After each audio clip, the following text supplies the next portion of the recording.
Joining us now, Josh Ritter, former prosecutor, criminal defense attorney, and host of True Crime Daily Sidebar Podcast, and he's been following this case alongside us. Josh, thank you and welcome as always. This flight risk, what factors will the judge consider today in the concern that he may take off? One of the first questions the court is going to ask is what ties does he have outside of the United States? And as your report has already demonstrated, he is originally from Serbia. And in fact, he was living in Belgrade for 3 months after she first went missing. So his ties outside of the country are very strong and create a concern for the court, coupled with the idea that this crime alleged is a very dangerous crime that involves, according to the reports that we're now receiving, a lot of planning on his part. So I think the court is going to be very concerned with setting any kind of bond that would allow him to get out before this trial is heard. Right. So let's talk about that evidence a little more. Xavier laid some of it out, but you've got security cameras that show a man that resembles him, security cameras showing a man spray painting the area of her apartment, buying duct tape, buying the spray paint. And then you've got the fact that his story isn't lining up, that he rented a car and they've now tracked that car to the same street as her apartment. It sounds like the prosecution has a pretty strong case. Absolutely. And it shows a lot of premeditation and planning on his part. I mean, it sounds like he may have gone out and surveilled the location to know that there was a security camera there.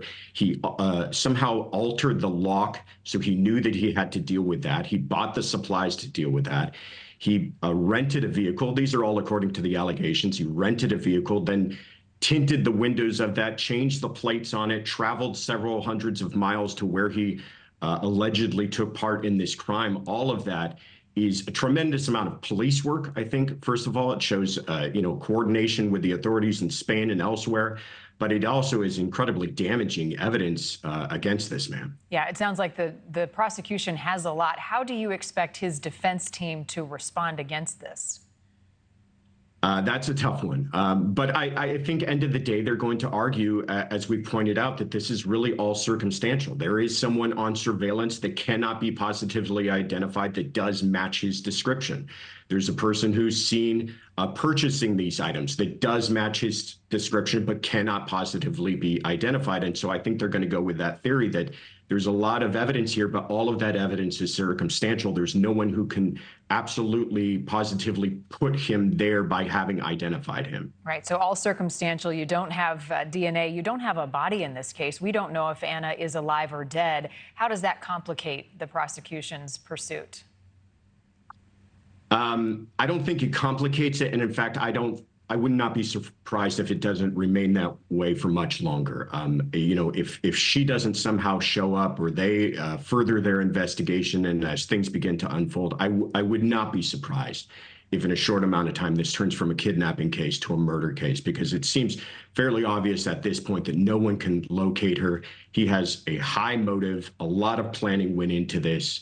I would not be surprised if we start to see other allegations added to this case later on. Even without a body. Finally, Josh, the case involves law enforcement in two different countries, two different areas. How do they coordinate trying to get an investigation and a conviction in a case like this?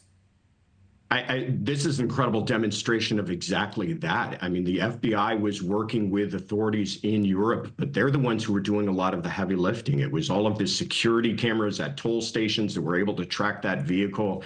They were able to pull security cameras from the location where the kidnapping took place, along with where the items, the spray paint and the duct tape were used to be purchased. So it looks like there was a lot of really friendly and very quick coordination taking place, that they were able to piece this case together with as much evidence as they have as quickly as they were able to. Smart and fast police work. Again, David Knezevich will be in court here shortly. We'll be following it. Josh, appreciate your time. Thank you. Thank you. Ranchers and farmers could see a major